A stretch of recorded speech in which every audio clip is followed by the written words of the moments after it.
Good evening, ladies and gentlemen, and welcome to the A Game. My name is Noah C. Cornelius, and tonight we will be joined by the Appalachian's very own Cameron Burnett to help us discuss football and basketball.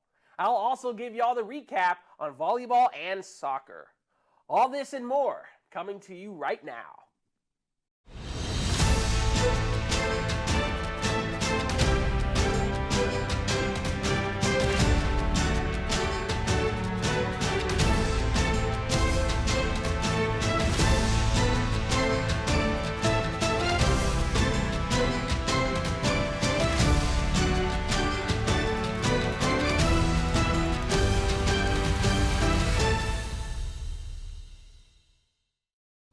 I'm Noah C. Cornelius, alongside Eric Fisher and the Appalachians' Cameron Burnett. So, guys, the football team continued on with their dominance with a win over Arkansas State last week. So what did you guys think about last week's performance? Well, I'll tell you what. Stephen Jones has always been an unsung name. Of course, last year you had a guy like Shamar Jean-Charles. You had a guy like Sean Jolly. Those corners are the big names. But Stephen Jones has always been that guy across that doesn't get enough talk. And this week, they threw it to him, and they regretted it. He had 3 picks. He scored as many points as Arkansas State. I mean, come on. Can't ask for much better from him. Absolutely.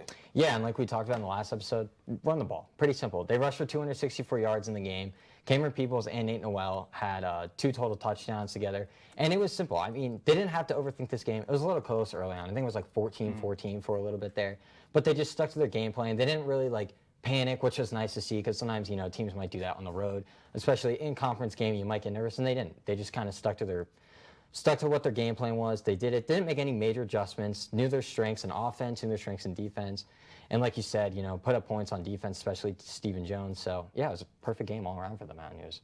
Yeah, no, I definitely agree, too. Chase Bryce had 163 yards, 1 touchdown, but he did have 1 interception, but we still beat them 48-14. On the other side, Arkansas State quarterback Hatcher had 17 for 30 on throws, 137 yards. He had 2 touchdowns, but he had 3 interceptions. So our defense, like you said, definitely came up in clutch. And you talked about running the ball, too, and Nate Noel had 23 carries for 122 yards and 1 touchdown as well. So could you expand more a little bit on the running game and how you think it played a part in the win? I mean, it was the win, basically. You said it was so minimal, the passing game, because they didn't need to do much in the passing game. And I said it, too, at the ULM game, but the ULM game was for some reason, the offense was just exploding. I mean, they were doing going for on 4th down a bunch, like we talked about already. But this game, they knew the run game was strength. They knew Arkansas State had a bad run defense. They know we have a great running back duo, so they used it. They know it. Nate Noel has been, I think, getting more and more carries as the season goes on. And Cameron Peoples he's Cameron Peoples. I mean, what can you say? So they knew what their strengths were. They stuck to their guns, and they got the win. Then, of course, you say their run defense is bad. Their defense is bad. Oh, if you look in every major statistic, they are bottom 5, and it didn't get much better this week. And then on top of that, like we said, if our defense scores 2 touchdowns against them having such a bad defense when our offense gets rolling, you're not going to beat us. And I think Butch Jones is on his way to losing another job. He was in Tennessee. He's in Arkansas State. And he's going to be gone from college football. Yeah, going to the SEC, to the Sun Belt, and when you're just not improving at all is not something to really, shine on the resume. Yeah, I hear nothing but facts. And with the Sun Belt Championship approaching, provided App keeps winning, do you think that we'll be able to get revenge over Louisiana? Well, I'll tell you what. I know it's different college football in the NFL, but we saw yesterday in the NFL, you can lose any game ever, and that's kind of what happened to App State against Louisiana. We haven't seen them get thumped like that in conference since 2014, and I think it kind of shocked them. Levi Lewis is a really good player. I noted it before the game, and we couldn't stop them. And they had a drive where they ran for 86 yards all the way down the field for a touchdown to ice the game. And I think there's a little bit of worry, though, because Isaiah Helms, offensive lineman, his status is in question. I remember they had said after the game that he might have broke his foot. And not having one of those big bulls up front can be an issue when you got dominated in the line of scrimmage the last time they played. Yeah, and like you said, I think the defense has gotten better and better throughout the season. Early on, I feel like teams were having their way. Marshall ran the ball pretty easily. They got yards. They put up points quickly. But then we dominated against Coastal. And I feel like ever since, this team has not looked back. And they are just getting better and better every game. And also, like you said, teams can lose, every week in the NFL. We've almost seen that in college, except for Georgia. I mean, Georgia's on another level. We'll talk about that later. But I mean, every other team in college football has just kind of shown they are not they are beatable, and Louisiana obviously is beatable as well. And I kind of look at that game too against Coastal or against Louisiana. We had Coastal next week. It felt like our team was kind of viewing already oh, let's just cruise through Louisiana and then go to Coastal, like go home and beat Coastal. That's like the game of our season, our ranked opponent. That's kind of decides the Sun Belt. And I think they're viewing that. So now this Louisiana game, they're going to want revenge. They're going to want to prove that they are the better team. Yeah, and I was unnecessarily hard on Chase Bryce during that Louisiana game. If you go back and watch the previous episodes, I really was. But I feel like ever since that game, he's really picked up his game, you know. And we had David Jackson on the show, and David Jackson told me, he said, it takes like 7-8 games for a transfer QB to really hit his stride. And I had to take that into mind because I forgot he's a transfer QB. Yeah. And he's been playing really well as of recently, you know. Like, it always could be better. But ever since that Louisiana game, I think, you know, they really shocked the Mountaineers, but I think knowing what we're going up against now, we're probably going to be able to get our revenge. Yeah, and I remember we had talked about Chase Bryce a bunch, and I would repeat it over and over on social media. Just let Chase Bryce go, because if you sit there, we love to run the football. Yeah. If you run the ball on 1st and 2nd down, especially, let's say, in a cold weather like it's going to be now, he's not going to be able to get going. You kind of just need to open up the offense and let him go, because we saw Chase Bryce in the biggest game of the year against Coastal. He had pretty incompletions. Like, there was passes that should have been caught that were some of his best throws of the season. Yeah. And I think he's finally getting a groove, and apparently him and Malik Williams are Peyton Manning and Reggie Wayne. So I didn't know, but just recreate that and you can beat Louisiana. Yeah, hopefully we get another 200-yard game from Malik. All right, well, stay with us, because when we come back, we will talk about the CFP standings and preview the game against South Alabama this Sunday.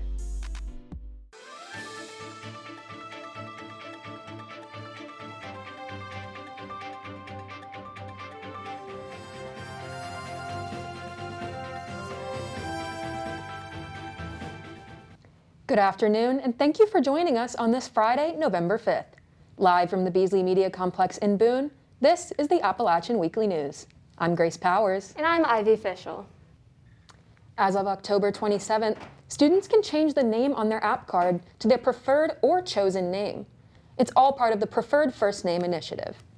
An email from Interim Chief Diversity Officer Jamie Parson detailed how students can make the change through AppleNet. The email also included several resources on the importance of pronouns and inclusive language. For more information on the initiative or how to change your preferred first name, go to diversity.appstate.edu/preferredfirstname. I believe that it would benefit App State students to be able to change their name on their app card. I feel like if they're going through a name change, it would make them more comfortable with themselves and the process as a whole. On October 23rd, a church group of 23 people found themselves in a scary situation when they became lost while exploring Linville Falls. With daylight fading and temperatures dropping, 2 members of the group were able to hike out and call for help. Fortunately, with the help of the Linville Central Rescue Squad, the region's mountain rescue team, and Burke County Emergency Management, the responders were able to reach the hikers by the river to warm them up and give them food before starting the journey out of the forest. All of the hikers were able to make it out of the Linville Gorge unharmed. Responders say that the record-breaking numbers of visitors to the high country this year have also meant a record number of calls that have been responded to. Rescue responders also state the importance of being prepared for your hike and for the weather. Grab your binoculars and field guides, because the Fosco Wetland Trail is now open to the public for birding. The property is open thanks to a partnership with the High Country Audubon Society and Blue Ridge Conservancy. This wetland is special because it is so rich in biodiversity. Wetlands are the area between dry land and water, so it creates a unique environment where all kinds of species can thrive. If you come to the Fosco Wetland Trail to do some birding, you may find a belted kingfisher, osprey, or several species of flycatchers.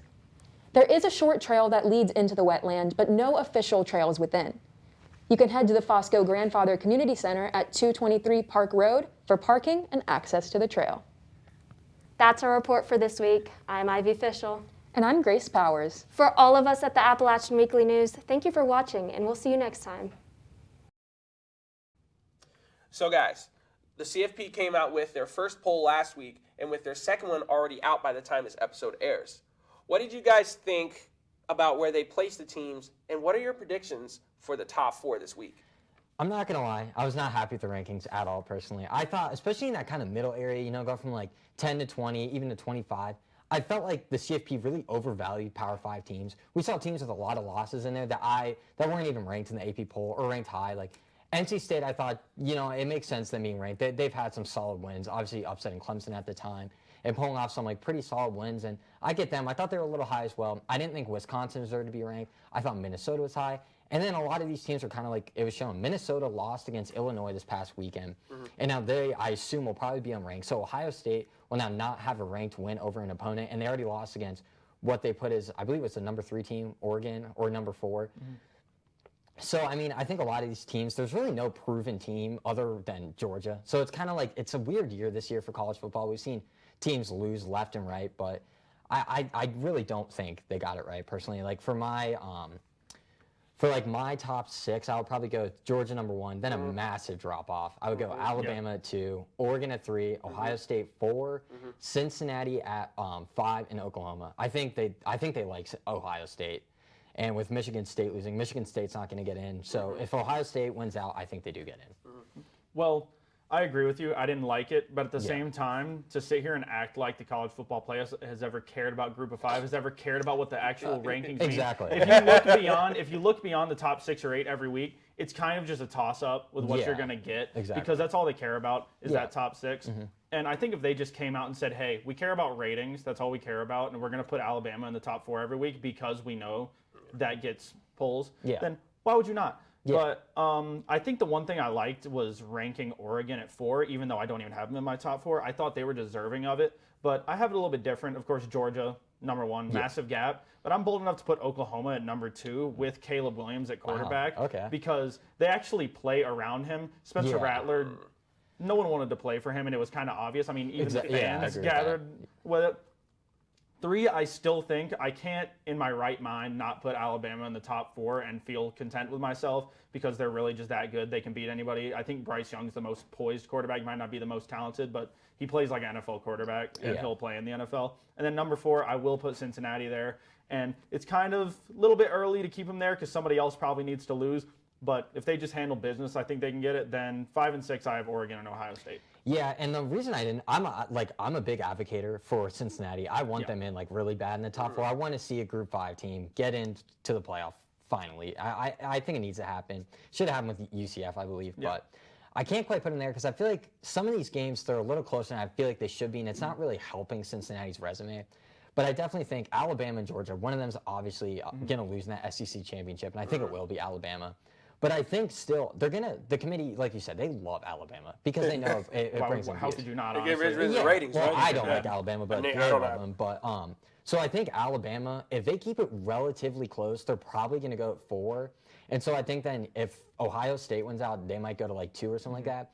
And then if Oregon, like, they don't even have to have convincing wins, but if they win out, they're probably getting top 4 too. So it's going to be hard for Cincinnati to get in there. Yeah, the one point I want to make is that Cincinnati's schedule going on, they don't really play any more like strong opponents. Yeah, they on their might be schedule. ranked. It depends on what comes out on Tuesday. It definitely depends on what comes out, but the Cincinnati teams definitely surprised me because compared to you guys, I guess you could call me like a little bit more of a casual football fan. So when I saw Cincinnati, I'm like, what is Cincinnati doing up there? But I've really kind of like watched their highlights, obviously in preparation for this show, and they've been really surprising me. But we'll have to see how they'll do against their upcoming schedule. Yeah, and like you said, like with them like not really playing strong teams. I mean, Ohio State took that too, but the difference is Ohio State's in the Big Ten, and just being in the Power 5, the playoffs going to value that more. So Cincinnati's going to have to win handily in these games. They're going to have to easily show that they are the better team in all these games, which is going to be tough for them to do. They're definitely going to have to come up in clutch. So switching back to App State football, we have a big game this weekend against South Alabama. So who and what should we be looking out for?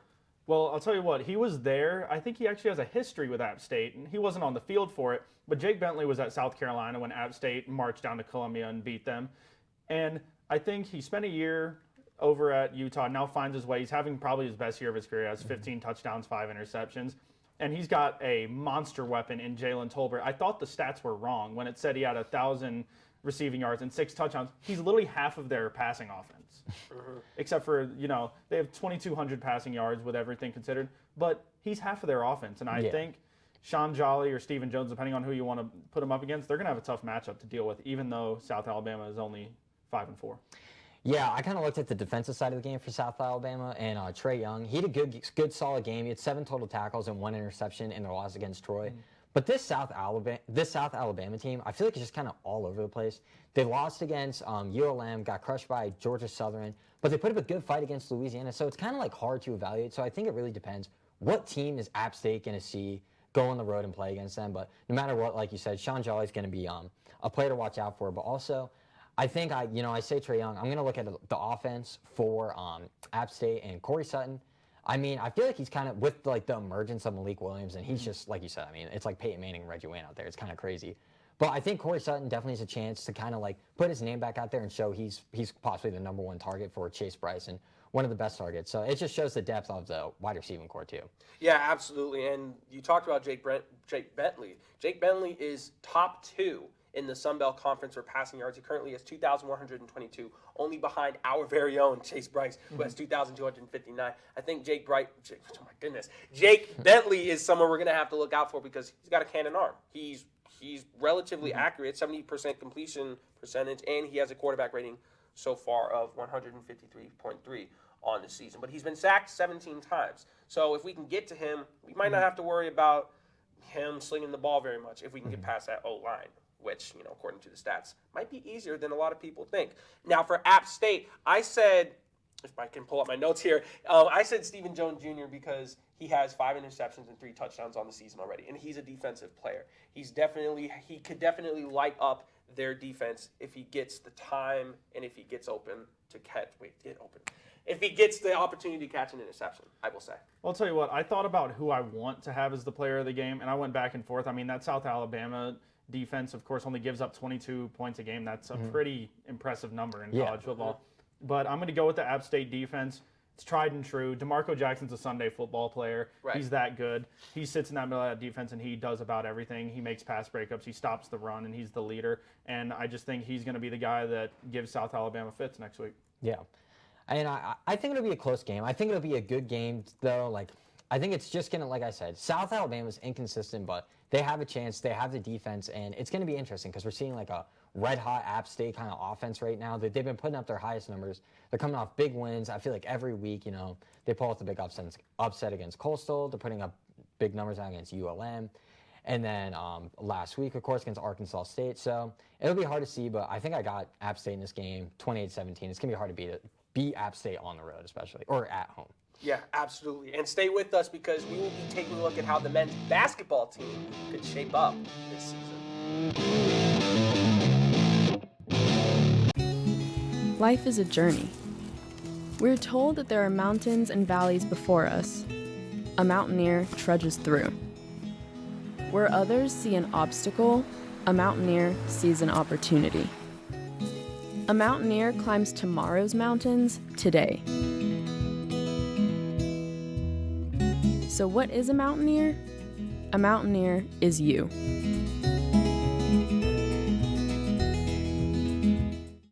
After a year of going digital, Pixel Peak is back in the studio for Season 7. Pixel Peak is your source for the latest gaming news, analysis, reviews, and much more. If you're looking for the latest news in the gaming industry, watch us at apptv.com or any of these channels every Wednesday. Hey, do you have way too much time on your hands? Do you love watching people act a fool? Do you like to learn how amazing the LGBTQ+ community is? Well, yeah, us too! That's why we made this show, Can't Think Straight. I'm Harriet. And I'm Nate. We are your esteemed hosts. We'll provide you non-stop laughs as well as a sprinkle of queer education to get you through your day. Can't Think Straight will premiere Fridays at 9 p.m. You can watch it on watchapptv.com or any of these TV channels. Can't wait to see you there. Bye! Bye. Welcome back to the A-Game. Cameron Burnett from the Appalachian is still here with us. So, guys, it is a big season for the men's basketball team with a lot of high expectations after they made it to the first 4 last year. What are y'all's expectations for the team going into this year, and are there any players or games we should be looking out for?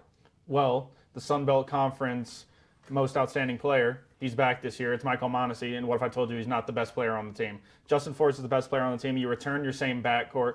You get in arguably the best recruiting class you've had under Dustin Kearns. You return almost everyone. Of course, Kendall Lewis left the program last year, but guys like Donovan Gregory, they return. And I just think there's a lot of strong transfers and stuff in the Sun Belt, but I think App State has the opportunity to take the magic that they got last year in March and turn it into another Sun Belt Conference championship. Yeah, and like you said, they got the confidence right now. They're kind of like, it's hard to say like hot team, obviously. It's been a big break, but they pull off the great run in the Sun Belt tournament to make it to the March Madness, like kind of in the first four and suffer a tough loss. But like you said, Justin Forrest, yeah, I wanted to mention him. You know, I love watching like guards play. Like there's so much fun to play, and like if you have a strong guard, that elevates the entire team. And Justin Forrest can do that for his team and really lead them and push them to like competing and like winning the Sun Belt and even making a run in March possibly, and you know pulling off upsets here and there. But like games you like to say, I think the opening game against Iona will be that'll be a big test because Iona's a solid team. We usually see them in March almost every year. That's right. And so they're a good team. So it'll be interesting to see, you know, how App State opens up the season. This could really kind of like manifest almost like how the season will go, I guess you could say. Like if they like put up a fight, maybe not even win the game, but put up a fight and show that they're not a team to just like overlook and be like, oh, we're playing App State, like whatever. If they show that they are a tough team and they have good guard play, good forward play, just all around a good team, you know, that could really help build confidence and just show. And obviously they go to Duke and UNC, which would be fun to watch. Yeah, I got to talk about that for a second. You know, obviously App State going to Duke and North Carolina back-to-back on the road. Duke number 9, North Carolina number 19. It's going to be a real good test to see how they play on a big national spotlight. They're playing Duke on ESPN2, and they're playing North Carolina on the ACC network on ESPN. So it's going to be good for those Mountaineers to get some television exposure as well. And if we show up and show out like we do in football, it might be good for us. And I think, of course, I don't expect them to put up an incredible fight in either of those games. Yeah. You've got NBA players all over the court. Pretty much. And I don't know what they're going to do with guys like Paulo Banchero. Like, that's tough to deal with. But I think something that you'll really notice is in the first half, dealing with those massive crowds. You got the crazies. You got everything in the Dean Dome. That can kind of spook you. And you're going to learn a lot about App State, even if they don't prove it that night, what it takes to be able to go and compete in an environment like that. And I think something to note, because I was talking about a big guy like Paulo Banchero, but for App State, I think the guy who really takes a jump this year is Sasha Gluskov, who was a freshman last year, foreign guy, 7-foot big man. I mean, he was really skinny, but I've always talked about it. At every level of every sport, you take it to the next level. You have your first year, then you get that off-season peanut butter, and all of a sudden you add 20 pounds. That's and right. You're a very different player. So I think App State can put up a good fight in non-conference, but at the end of the day, that's just a tester for what we see when they play in the Sun Belt. Yeah, and like you said, too, it's like the UNC and Duke game. I mean, those are like two of the best atmospheres in college basketball, they say. It's like up there with like Kentucky, and then you got a couple other teams as well. But if like I said, like a loss isn't a bad thing. Like that can like really push a team and know like, hey, we like put up a fight, and we know like, I mean, going into the UNC Duke game, I can't imagine they're going to think like, oh, we're going to like easily win this game. I mean, that's going to be hard to think. But having a good mentality, knowing like we can put up a fight and we can like show to this crowd like, hey, we're not a team to like be trifled with, but we actually can compete. So I think that definitely will show, like, going into Sun Belt play after that, and then ahead, because that's in December, I believe. But then going on for the rest of the season, majority of the season, that could really, like, set the tone for the Mountaineers. Yeah, and again, like, to clarify my comments, I mean, look, number 9 Duke, 19 North Carolina. They do have NBA players on that team.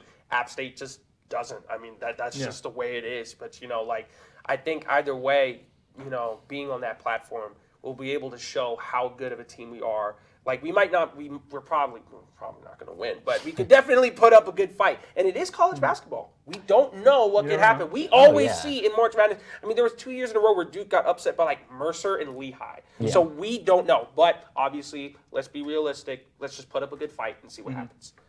Well, thank you, Eric and Cameron, for joining me. And up next, the soccer team got some very nice revenge. And how did the volleyball team play? I'll give you all the details after the break. Hola, soy Sandra de Buenos Días Boone. Aunque nuestra comunidad funciona en pequeñas cantidades, nos aseguramos de que la información que necesite le llegue a tiempo. See you at App TV.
played App State, Sundays at 9. Get out of here.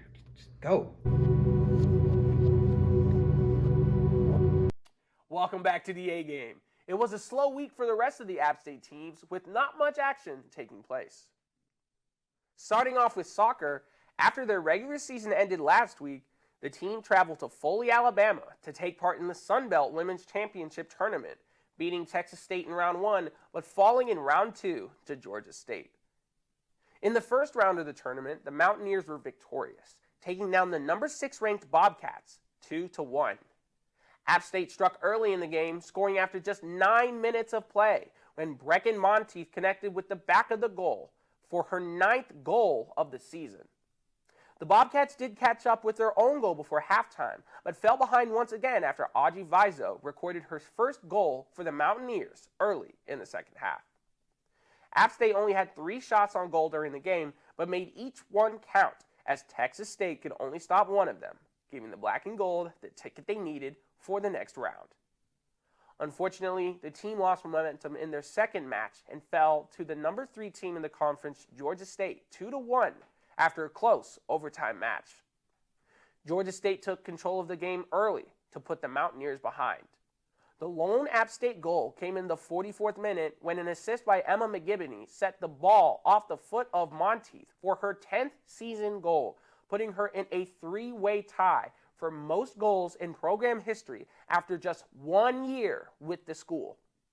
With the score tied and the clock winding down, both teams fought hard, but neither could get the upper hand before overtime began. The extra time only lasted 2 minutes before the Panthers scored the final goal of the game and knocked the Mountaineers out of the tournament. The team's season is now officially over, with the team going 7-11-1 overall and 2-8 in conference play.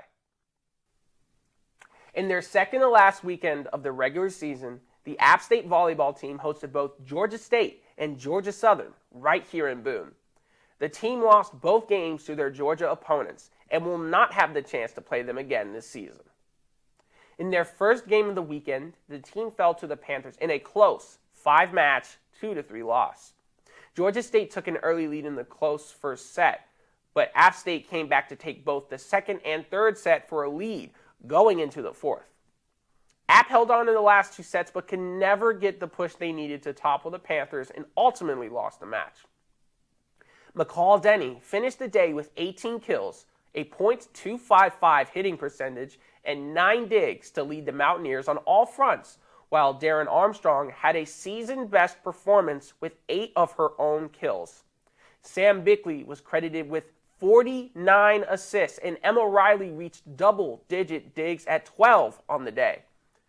In their second match, the Mountaineers fell to the Eagles 3-1 after securing the third set, but losing sets 1, 2, and 4. McCall Denny had another phenomenal game, having a career-best 16 digs in the game. Darren Armstrong also had a career-best game, finishing with 11 kills on a .280 hitting mark. A double-double went to Sam Bickley, who recorded 39 assists and 13 digs, while Emma Riley and Alexis Hardison had 15 and 8 digs, respectively. The team finished the day with 55 kills and a .240 hitting percentage and fell to 3-11 in conference play, with only one more weekend left in the regular season. Well, that's all the time we have for y'all this week. I'm Noah C. Cornelius, and make sure to follow us on Instagram and Twitter at the A Game Sports. You can also catch all of our episodes on demand on YouTube at App TV. See you next week on the A Game.